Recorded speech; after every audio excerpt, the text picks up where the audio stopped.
જય હિન્દ મિત્રો.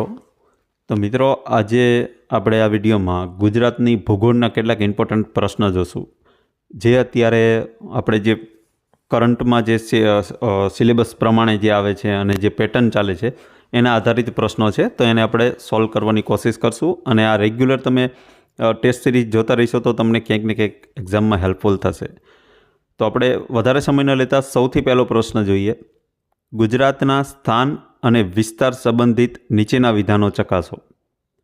પહેલું છે, ગુજરાત 20.6થી 24.7 ઉત્તર અક્ષાંશ વચ્ચે આવેલું છે. બીજું છે, ગુજરાત 68.4થી 74.28 પૂર્વ રેખાંશ વચ્ચે આવેલું છે. તો નીચે 4 ઓપ્શન છે. આ બે વિધાનમાંથી કયા વિધાન સત્ય છે? તો તેમાં જવાબ આવશે પહેલું અને બીજું બંને સત્ય છે. એટલે ગુજરાતનો અક્ષાંશ અને રેખાંશ બંનેના માપ અહીંયા આપેલા છે, બંને સત્ય છે. તો 20.6થી 24.7 ઉત્તર અક્ષાંશ અને 68.4થી 74.28 પૂર્વ રેખાંશ, આ વચ્ચે આવેલું છે આપણું ગુજરાત. બીજો પ્રશ્ન જોઈએ. ગુજરાતની લંબાઈ અને પહોળાઈ વિશે નીચેના વિધાનો ધ્યાને લો. પહેલું વિધાન છે, ગુજરાતની ઉત્તર દક્ષિણ લંબાઈ 590 કિલોમીટર છે. બીજું છે, ગુજરાતની પૂર્વ પશ્ચિમ લંબાઈ 500 કિલોમીટર છે. તો આ બંને વિધાનમાંથી કયા વિધાન સત્ય છે? તો તેમાં પણ જવાબ આવશે બંને વિધાન સત્ય છે.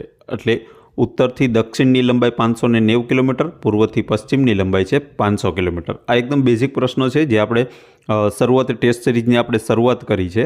એટલે આ શરૂઆતથી આપણે બેઝિકથી લઈએ છીએ, જે નવા તૈયારીમાં જોડાયેલા હોય એમને પણ થોડું રિવિઝન થઈ જાય. બરાબર. તો એટલા માટે આપણે બેઝિક પ્રશ્નોથી શરૂઆત કરી છે. જેમ જેમ આપણે આ સિરીઝ આગળ જશે તેમ એડવાન્સ પ્રશ્નો પણ આપણે લઈને આવતા રહીશું. ત્રીજો પ્રશ્ન, ગુજરાતના પાડોશી રાજ્યો સાથેની સરહદ બાબતે કયું વિધાન યોગ્ય છે? તો 3 વિધાન આપેલા છે કે રાજસ્થાન સાથે ગુજરાતના 6 જિલ્લાઓ સરહદ ધરાવે છે. બીજું છે, મધ્યપ્રદેશ સાથે ગુજરાતના 2 જિલ્લાઓ સરહદ ધરાવે છે. અને ત્રીજું છે, મહારાષ્ટ્ર સાથે ગુજરાતના 6 જિલ્લાઓ સરહદ ધરાવે છે. તો તેમાં સાચો આન્સર કયો આવશે? તો આ 3 વિધાનમાંથી સાચો વિધાન કયા છે? તો કે આપેલ તમામ. એટલે 3 વિધાન સાચા છે. તો આપણે અહીંયા યાદ રાખવું પડશે કે ગુજરાત જે છે તે રાજસ્થાન સાથે 6 જિલ્લાઓ થઈને સરહદ ધરાવે છે, મધ્યપ્રદેશ સાથે ગુજરાતના 2 જિલ્લા સરહદ ધરાવે છે અને મહારાષ્ટ્ર સાથે ગુજરાતના 6 જિલ્લા સરહદ ધરાવે છે. હવે આના માટે મિત્રો આપણે કેવી રીતે આપણને આઈડિયા આવશે? તો તમારે એક ગુજરાતનો મેપ રાખવાનો અને એ ગુજરાતના મેપમાં આપણે બધા જિલ્લાને ડેઇલી તમારે પ્રેક્ટિસ કરવાની કે કયો જિલ્લો કયા રાજ્યને સરહદ ધરાવે છે, બરાબર, કયો જિલ્લો દરિયા કિનારો ધરાવે છે, કયો જિલ્લો જે છે જે પડોશી રાજ્યો સાથેની સરહદ ધરાવે છે. આ તમામ પ્રશ્નો તમારે મેપમાંથી મળી રહેશે. તો તમારે મેપને દરરોજ ધ્યાનથી જોવાનો, તેમાંથી કેટલાક પ્રશ્નો નીકળતા હોય છે, તો એ પ્રશ્નો તમને ત્યાંથી સોલ્વ થઈ જશે. ચોથો પ્રશ્ન જોઈએ. ગુજરાતના જિલ્લાઓની સંખ્યા બાબતે નીચેના વિધાનો ચકાસો.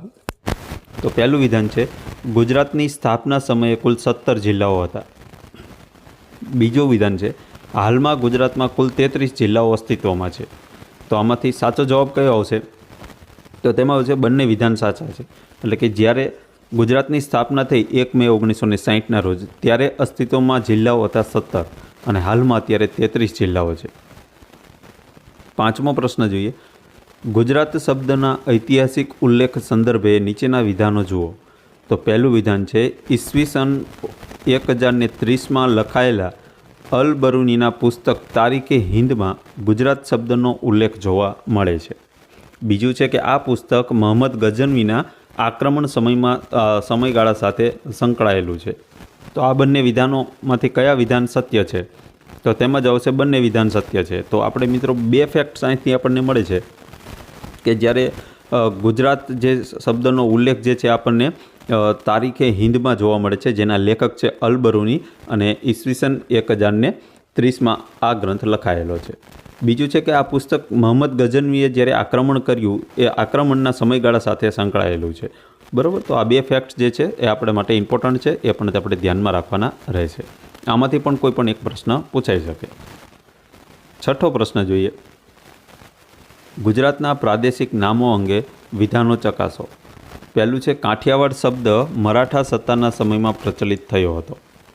બીજું વિધાન છે 5મી સદીના અભિલેખોમાં લાટ અને રટ શબ્દનો ઉલ્લેખ જોવા મળે છે. તો આ બેમાંથી કયા વિધાન સત્ય છે? તો બંને વિધાન સત્ય છે. તો કાઠિયાવાડ શબ્દ કઈ સત્તામાં પ્રચલિત થયો હતો? મરાઠા સત્તામાં. આ યાદ રાખવાનું. બીજું છે 5મી સદીના અભિલેખોમાં લાટ અને રટ શબ્દનો ઉલ્લેખ આપણને જોવા મળે છે. ત્યાર પછી 7મો પ્રશ્ન જોઈએ.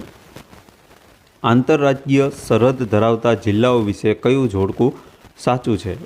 તો પહેલું છે વિધાન કે દાહોદ તો કે રાજસ્થાન અને મધ્યપ્રદેશ બંને સાથે સરહદ ધરાવે છે. બીજું છે છોટાઉદેપુર જે મધ્યપ્રદેશ અને મહારાષ્ટ્ર સાથે સરહદ ધરાવે છે. તો આમાંથી સત્ય કયું છે? તો તેમાં જવાબ છે બંને સાચા છે. એટલે કે દાહોદ જે છે તે 2 રાજ્ય સાથે સરહદ ધરાવે છે, રાજસ્થાન અને મધ્યપ્રદેશ.